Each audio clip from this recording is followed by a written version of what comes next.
The loan officer training series with the mortgage calculator. We're going to wait just a few minutes here to get started. Let us go live on all the different platforms. In the meantime, you can drop a comment as you tune in. We'll get started here in just a moment. We are streaming this live on YouTube, Facebook, Instagram, and LinkedIn. So give us a moment just to go live everywhere. Thank you everybody for tuning in. What we're going to do is go through a training today like we do every Tuesday and Wednesday. Give us just a moment here. Hope everyone's having a great week so far. Hope everyone's closing some loans. All the loan officers out there, I know most of you are.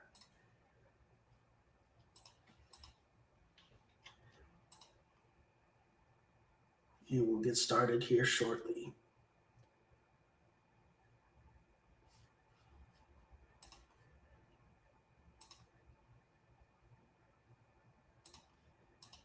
All right, it looks like we are live on all the different platforms, so we can go ahead and get started. So welcome everyone. My name is Kyle Hershey. I'm the COO of the Mortgage Calculator, joined here by our sales manager, Jose Gonzalez. What we do on these loan officer training series every Tuesday and Wednesday at 7 p.m. Eastern is go through a different training topic and do a deep dive into that training for loan officers. So our sales manager, Jose Gonzalez, with 27 years of experience as a loan officer and a realtor, is going to talk about something that he definitely has some unique insight into, which is setting expectations, not just for your borrower, but also the realtor and the seller, right? So he's been on all sides of this, every which way, representing obviously buyers, sellers, mortgage side, real estate side. And, you know, as he can tell you, a lot of the problems can be avoided by setting proper expectations, which I'm sure he's going to go over here today in the presentation. So I'm going to turn it over to Jose here. Let's talk about setting expectations for your borrowers, realtors, sellers, and frankly, everyone involved in the transaction, right? Absolutely. Good afternoon or good evening, everybody. Thank you for joining us for today's training on setting the expectations for the transaction. I say good afternoon or good evening because we have mortgage loan officers strewn about all over the different time zones. And also, we are streaming to a live audience. So, wherever you are, I hope you're having a great day. Now, those of you that are uh, with the mortgage calculator and you've heard me at the different trainings, you'll always note that setting expectations is something that I always happen to bring up in different conversations. You know, a lot of times I'm always going to circle back to depending on how you set the expectations with the borrower, on how you set the expectations with the realtor, how you set the expectations with the seller for those times that you are communicating with the seller. I just finished closing a 5 pack, which is 5 loans to the same individual, and these were purchases from the same seller. And believe you me, a lot of things can happen when you have a 5 pack going on. But luckily, throughout the process, I set certain expectations along the way, which allowed me to obtain multiple extensions to the closing to be able to close these deals. It was 5 purchases and 5 loans. So, had I not set those expectations along the way, I think that, and upfront in the very beginning of the transaction, I do not think that we would have been able to close these deals. I think the sellers would have gotten frustrated, not knowing what was going on, and would have canceled the deal. But due to my employing many of the techniques that I'm going to show you all in this presentation, I was able to keep this very difficult transaction of. So it was basically 10 transactions that I was handling there, 5 real estate purchases and 5 loans, one for each of those purchases. And again, all from the same seller and all to the same borrower. I'm surprised I still have hair, but we got it done. So let's get right into it. Like I was mentioning, effective communication is the key, right? We always talk about that when we're in our trainings at the mortgage calculator. We're really big on communicating. That's why we have all of the technology that we have, right? A lot of this technology is meant to effectively communicate with the borrower what you're proposing, and for the borrower to be able to easily decipher what you're sending them and understand what's going on, right? Because as I state there, proactively setting customer expectations helps predict what problems customers will encounter and ensures that the loan officer has a chance to prevent service deficiencies, right? Now, let that sink in a minute. I'm going to repeat it. Proactively setting customer expectations helps predict what problems customers will encounter and ensures that the loan officer has a chance to prevent service deficiencies, right? Now, combine that with the fact that rates do not really vary much between lenders, right? There are 340,170 licensed loan officers in the US. So you'll see that this effective communication and interaction is critical to building trust and to having an effective transaction and a happy closing. So again, this is all about effective communication, right? Real quick, Jose, can I just chime in? There's some studies that were done, and the number one complaint about loan officers is lack of communication. And so, not only are you gonna, get ahead of problems, but don't be one of those loan officers. And I will add to that as well. Maybe Jose touches on it a little bit later, but you know, gotta answer even when it's bad, right? Even when it's bad news, and that's why a lot of loan officers don't answer the phone. They don't have the right answer for the customer. I've been there back when we were doing loans. Nobody wants to answer the phone and give the bad news, but that's what has to happen. So don't be one of the loan officers. Both realtors and customers lodge that as their number one complaint about loan officers: lack of communication. Absolutely. If you think it's going to happen, let them know that it may happen. Prepare them.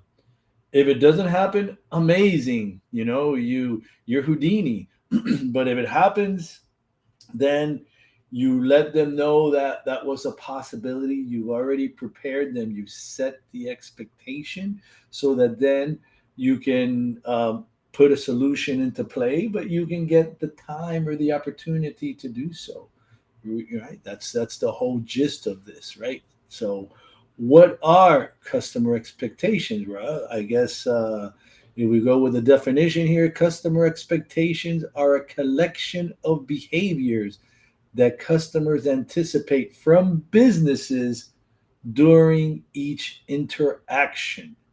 Now, this can be, you can think of this through a number of different types of businesses. Obviously, right here, we are in the mortgage lending business, but you can see how each of these bullet points can be translated to our business, right?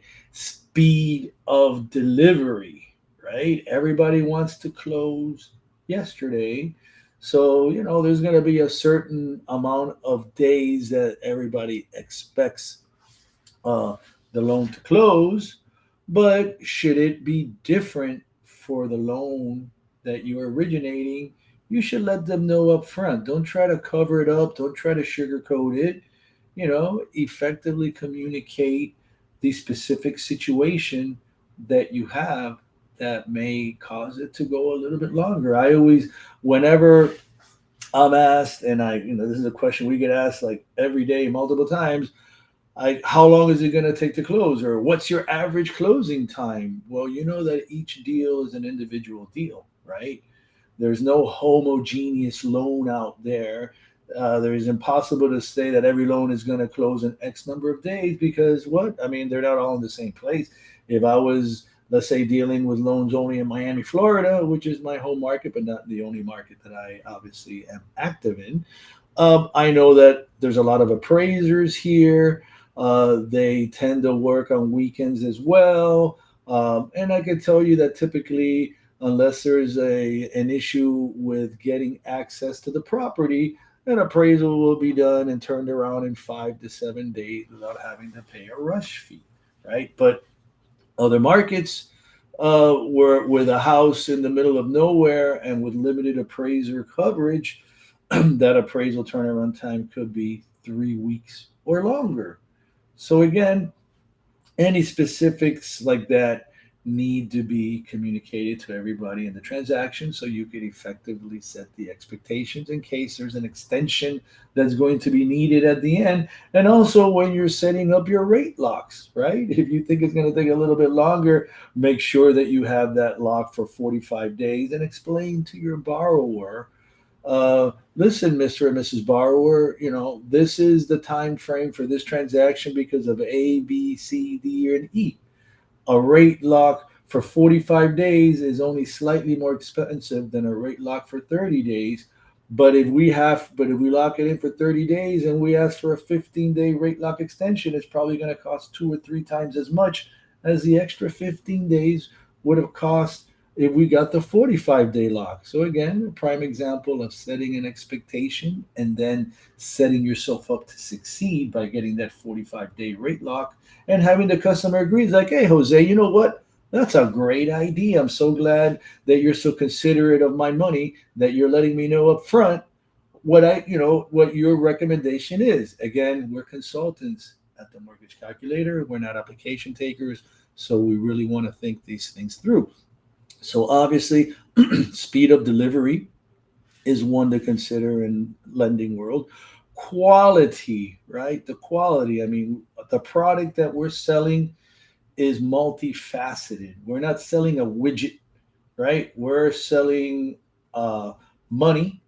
We're selling money for a cost. We're selling our services. We're selling the future expectation that we're going to get additional services. So the quality of our product, the quality of what we're offering, very important. And customers have a certain expectations there, right? Value for their money. I mean, are they getting their money's worth for the service that they're getting? So it's not just, I mean, that's why I love this part because it's not just about the rate. No, I'm not going to say service and the service we provide is a lot more important than the rate. It's a good combination, a fair combination of all the factors that are involved that gives the consumer the perception that they're getting a good value for their money. Because yes, you could be the outlet that, maybe they're going to get a slightly lower interest rate from somebody, but then it's going to take you 90 or 120 days to close it, multiple rate lock extensions. You can just imagine the nightmare that can be involved there. So was there really value for the money there in the end? No. So you have to learn how to convey it properly, right? It's so you have to put yourself in the consumer's position and think about, and this is exactly what we're doing right now. Think about everything that may affect them, so you can effectively communicate the complete picture. Believe me, this doesn't happen overnight, but this is something that as you master it, your income will increase because people will perceive you as an expert, as a considerate expert, as a consultant, and they will stop shopping you around. They'll shop everywhere else, and then they'll come to you so that they can actually get the deal from you. That's like the easy money. So there is a reason that you want to take all of this into consideration and not just be an application taker. Efficient customer service is another expectation of the customer, right? They not only want good value, quality, and they don't only want it fast, but they want it done efficiently. There's a difference between efficiency and just doing things fast, right? Efficient is like, with a purpose, right? So it's not just fast, but do it efficiently, and that also helps them, helps you, because they're going to again perceive higher quality, more value for the money, right? And this, with efficiency, takes us to knowledge and expertise. Now we're really climbing up that hierarchy of needs pyramid here, right? Knowledge and expertise. They want to feel that you know what you're talking about, and you have to. Don't blow the deal by not properly assessing the loan, right? Don't get off on the wrong trajectory because you didn't know what you were doing. And really important, I should add, especially this to our newer members out there, if it happens to be the kind of deal that you think you're going to have difficulties in, before you blow it, you're better off referring that deal, to the company, because we do have our referral system at the mortgage calculator where you can refer those more difficult deals to be handled by a more experienced loan officers, where you'll still make compensation, and the customer will be happy, and you will not blow the deal, because 100% of nothing is nothing. Don't blow the deal and forever blow the opportunity to get repeat business from that customer. And then the last two bullet points are probably two of the most important one that Kyle was mentioning.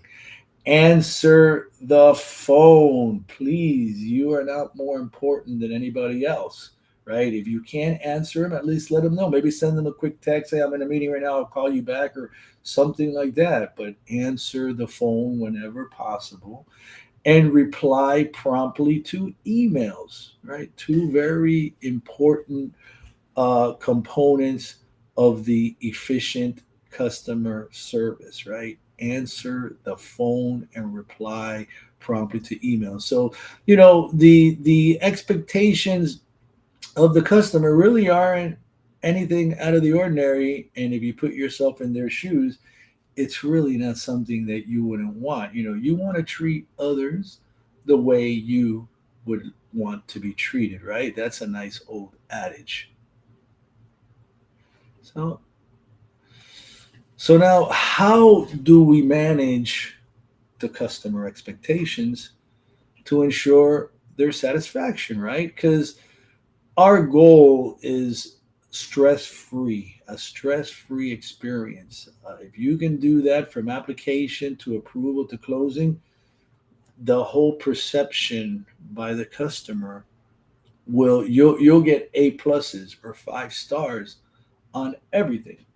But again, if you deviate from that path through a number of different reasons, like you didn't know what you were doing, you're not answering the call, maybe you're too busy, whatever it may be, once you start stressing out the customer, you may lose them. Or if you don't lose them and they decide to close the transaction with you, you'll never get a deal from them again. And we are not about one and done, right? We are about building lifelong relationships with our customers so that you could have a sustainable career. That's the only way to have a sustainable career. uh, Proper training, right? Now we're talking about how to do this to achieve that stress-free experience. Proper training and education, right? That will always allow you to stand out as a reliable expert. Notice, reliable expert, right? You just don't want to be the expert that can't be found when they need you, right? Reliable expert, but you got to put some work up front, right? So you got to make sure that you're up to date with your training and with your knowledge and everything you need to know. Our industry is consistently changing. So just because you studied to get your license doesn't mean you're done. That's just the beginning. That license is just the ticket to be able to join the club. But once you're a member of this club, you always have to be improving your skills. That's the only way to stay ahead of the game, right? So once you find out what the borrower needs and what they want, because what they need may not always be what they want, and what they want may not always be what they need, but then determine the importance of each of those needs and wants, right? You want to be able to categorize them in order of importance so that you can properly address them. Just like not any two mortgages are the same.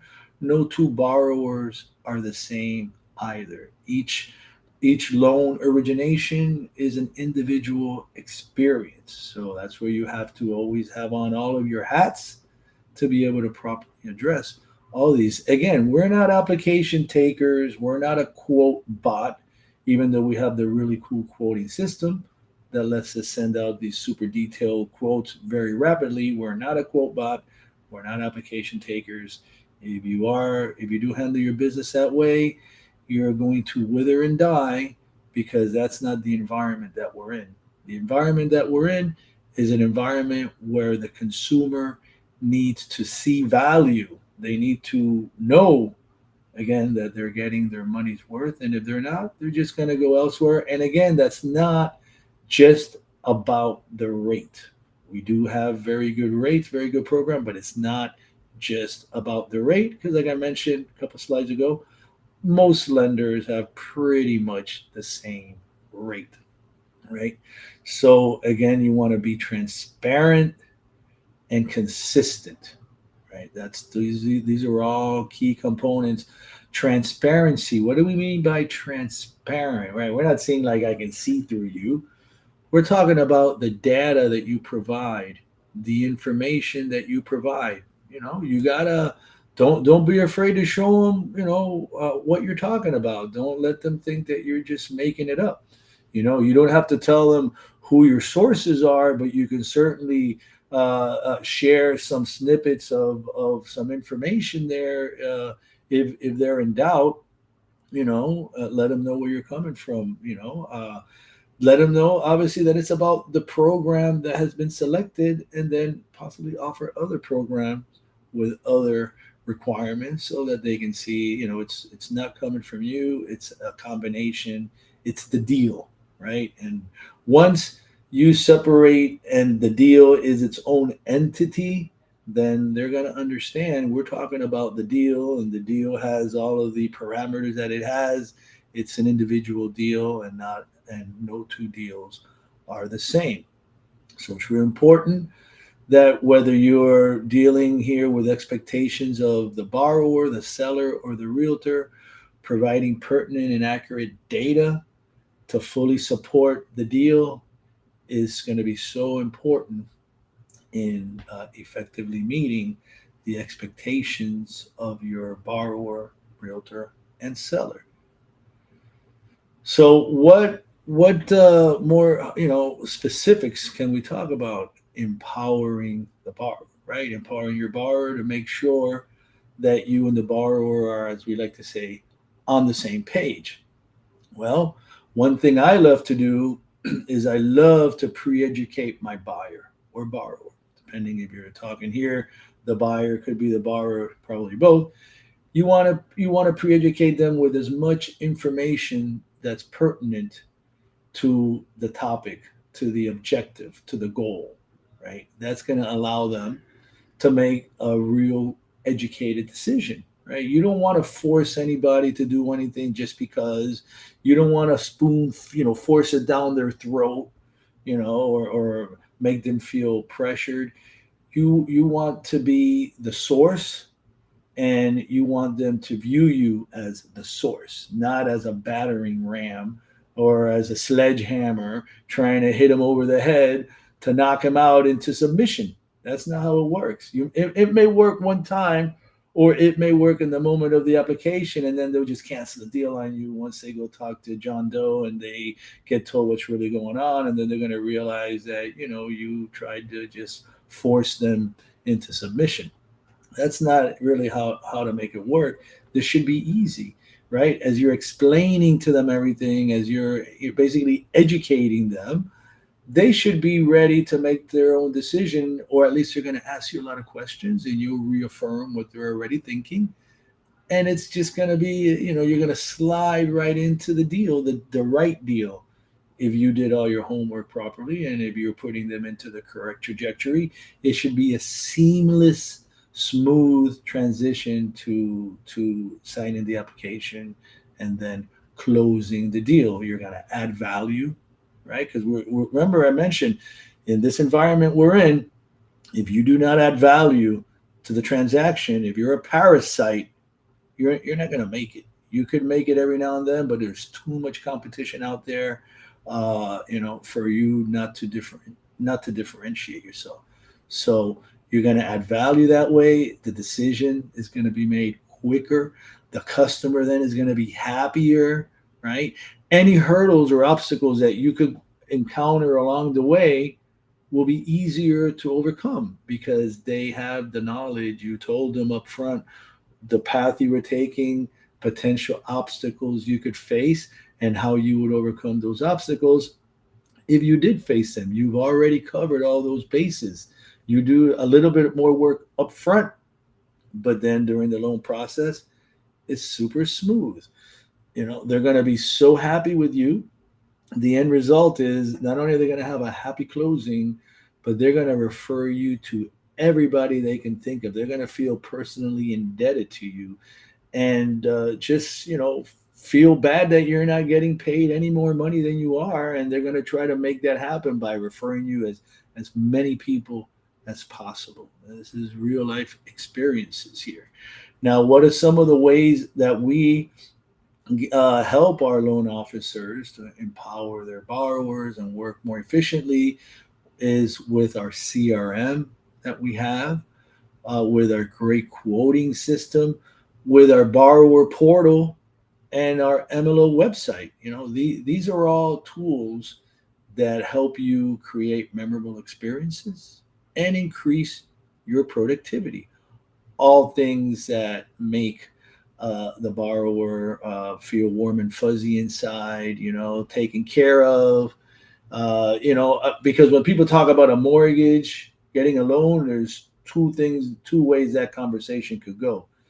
It was worse than getting their teeth pulled without anesthesia, or wow, it was such an amazing experience. You got to use my loan officer, please. They're practically begging you to use their loan officer because their loan officer was so good. That's the one you want to be. You don't want to be the person yanking out those teeth with a plier and making these people suffer. So, what are some of the more specific then expectations? We've touched on a few that you should touch on when you're dealing with your borrowers. Basic stuff. Appraisal, right?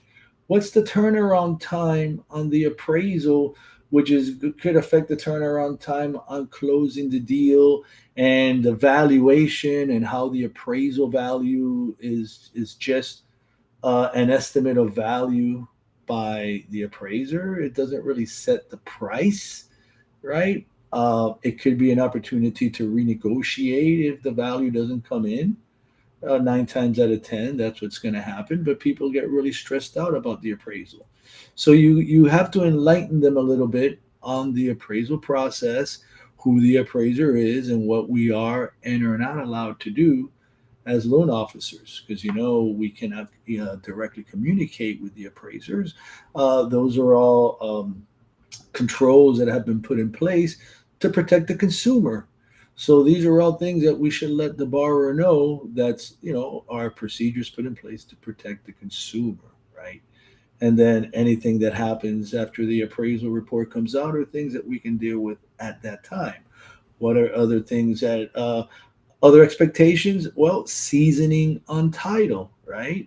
That's one of the things where MLOs sometimes get off course.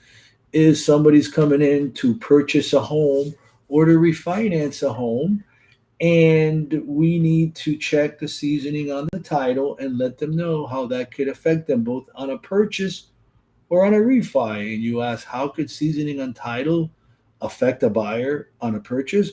Oh, real easily. In a lot of cases, if the seller hasn't owned the property for a certain amount of time, there will be restrictions on how much additional value there can be in the transaction in the resale, meaning this seller selling it to our borrower. The seller bought it 3 months ago for 100 grand, put $50,000 into it, and now it's selling it for 300,000. That is going to have some restrictions depending on the type of program. If you're going DSCR, that's going to really be really restricted. If you're going FHA, that's going to be have other types of restrictions. If you're going conventional, it's going to have other types of restrictions. So seasoning on title is something that does come into play, and if not properly addressed at the time of analyzing the loan and the application, could get you in trouble. uh, and again, that's something you're going to convey to the borrower, and you're going to convey that also to the borrower's real estate agent if this is a purchase and not a cash out refi, because seasoning on title does not come into play when it's a rate and term refi, but it certainly does come into play when it's a cash out refi or when it's a purchase. What's another, obvious one, but one that does not necessarily get addressed clearly enough is credit score. Credit score and the effect on the rate, and the effect obviously on the cost of the rate.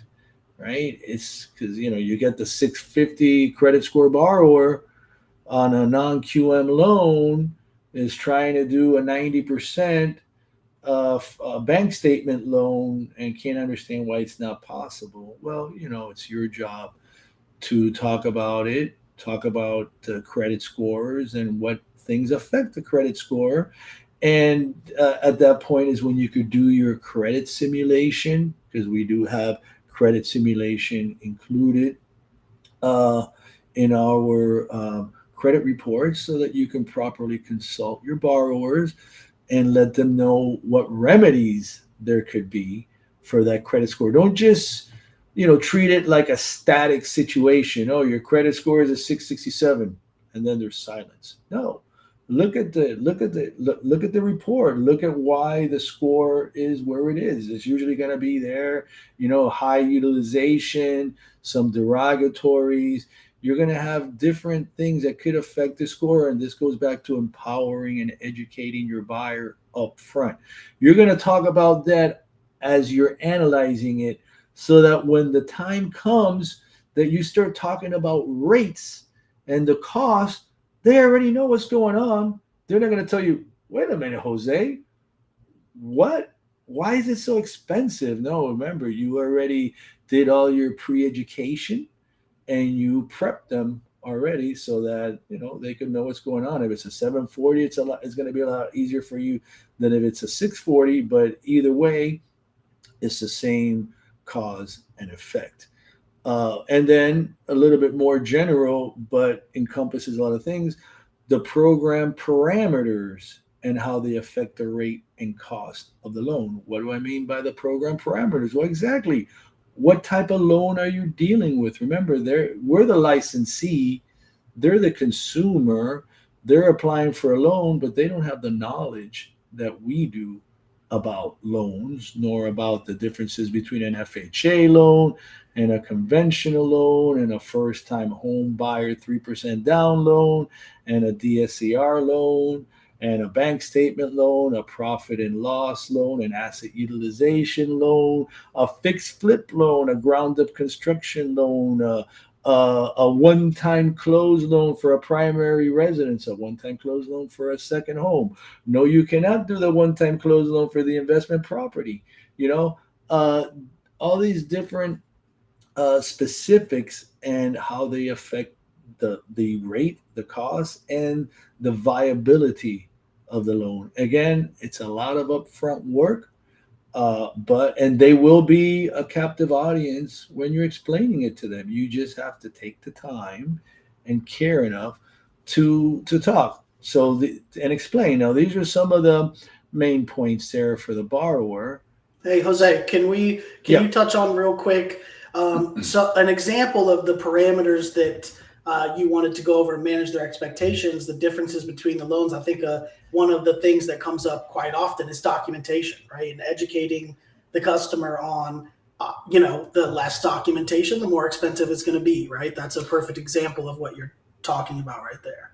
Absolutely, yes, Kyle. Thanks for bringing that up. Yes, there is a direct relationship, right, between less documentation equals higher cost, right? So obviously, if we're going the full doc investment property loan compared to the DSCR, debt service coverage ratio loan for an investment property where we're only using the rental income of the property to qualify the borrower, no job required, no income needs to be verified for the borrower, just the rental income for the property or the projected rental income for the property, assets and credit of the borrower, versus on the full doc loan, a whole slew of additional verifications, mainly regarding income, that need to be determined and verified for the borrower. So it's so important as we talk about those different loan types and how,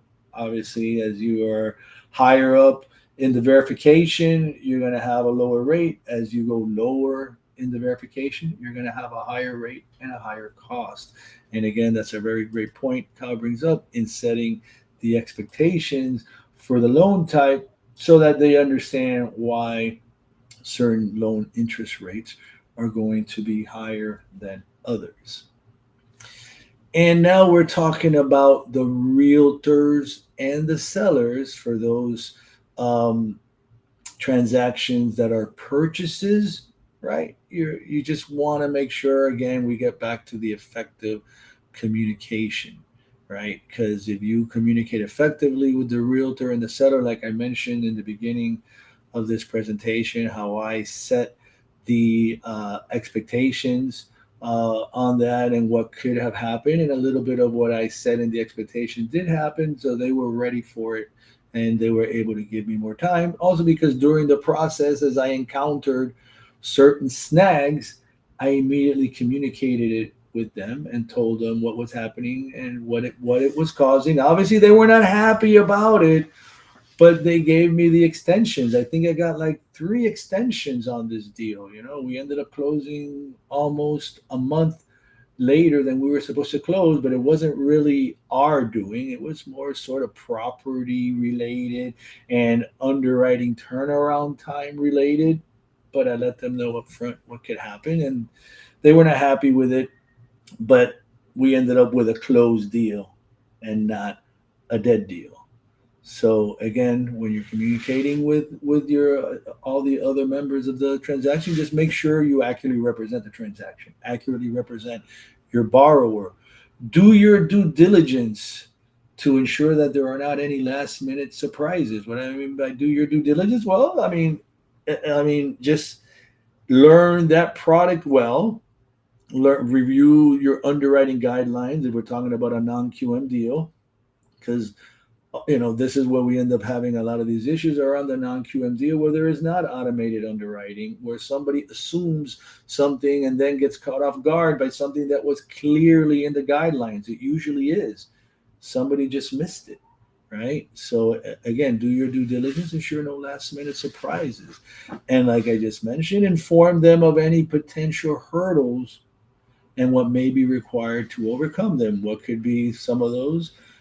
Property valuation, like, hey, this appraisal, we're going to try to meet the number, but, or appraisal underwriting delays or any other potential underwriting issues, whatever they may be for that specific deal. uh, there's nothing wrong with being open. Obviously, you don't want to be disclosing private and personal information of your borrower.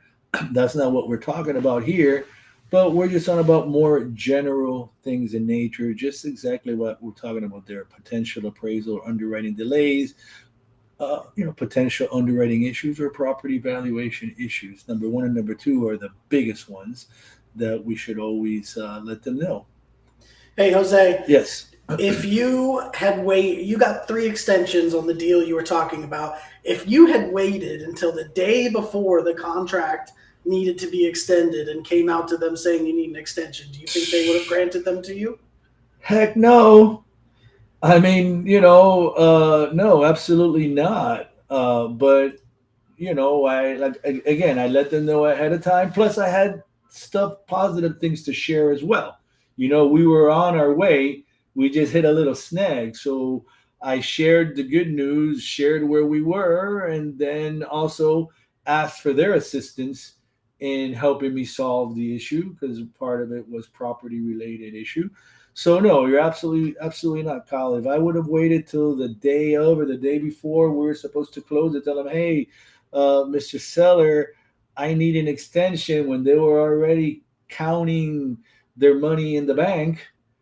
I mean, they would have been so mad at me that just out of spite, they probably would not have signed the extension, even though we were the best chance that they had to getting their money. I think 9 times out of 10 in that scenario, the seller will get upset, the listing agent will get upset, and they'll tell you to pound salt.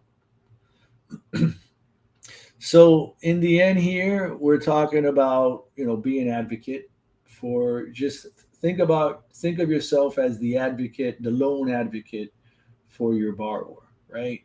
That's the key here. And you're going to get plenty of referrals. And as the advocate, you're always going to be looking out for their best financial interest and security. You're going to communicate clearly so you can share their excitement, share the pride, and reap the benefits of referrals for many years to come. I mean, I've been 27 years in the business. I have people that I'm working with that are third and fourth generation. You know, and those are amazing referral source. You did the grandparents, the parents, the kids. Now they got grandkids. You're doing them all, and then the referral goes back to the other one. I mean, that's real easy money, right? But it takes a lot of work up front to get to that point, and it doesn't happen unless you really consider yourselves like their loan advocate. All right. I don't see any questions here. I'll give it just one more second to see if anybody wants to drop a question. But great training, and one of the things that I like and that Nick talks about a lot is being an advocate for your borrower and being looking out for them even against the actual investors or lenders, the end money, right? It's not your money. And as Jose said, you can separate yourself from the deal, right? It's you and the borrower versus the world, right? And it's you and the borrower. You're going to go to bat for the borrower for whatever it takes against whoever it takes to make sure that we get the best possible deal that this borrower can get. And if you convey that properly, it will take a lot of stress off of you at the end of the day of being able to know, hey, I am working with you. I want what you want, and I'm going to do everything I can to make that happen. But then you also have to keep in mind what Jose was saying earlier about wants and needs, right? What they want is not always what they need or what they can get, right? But as long as you're saying, hey, I'm with you here in the trenches, whatever happens, I'm going to go to bat for you, and I'm going to clearly communicate with you through the entire process and manage your expectations and keep it real at the end of the day of what is possible and what is not possible. And that is managing expectations, right? What is actually possible, what could possibly happen, and what's not going to be possible in their situation. It's not always possible to do what they want to do, but there's always a possibility to do something, right, in this industry. Absolutely. And this industry, you're selling money, and you're going to be involved usually in the biggest financial transaction that any of these borrowers are going to complete in their life. So for them, this is a really big deal. So for you to be involved in that is an honor, and we should treat it like that. Absolutely. All right. I don't see any questions. I appreciate everybody tuning in. Remember, we do this at 7 p.m. Eastern time on Tuesdays and Wednesdays. So tomorrow we're going to be right back here, Wednesday, 7 p.m. Eastern, for the next episode of the Loan Officer Training Series with the Mortgage Calculator. Thank you, everyone, for tuning in. Thank you, Jose. Great presentation. We'll see you all tomorrow night at 7 p.m. Eastern time.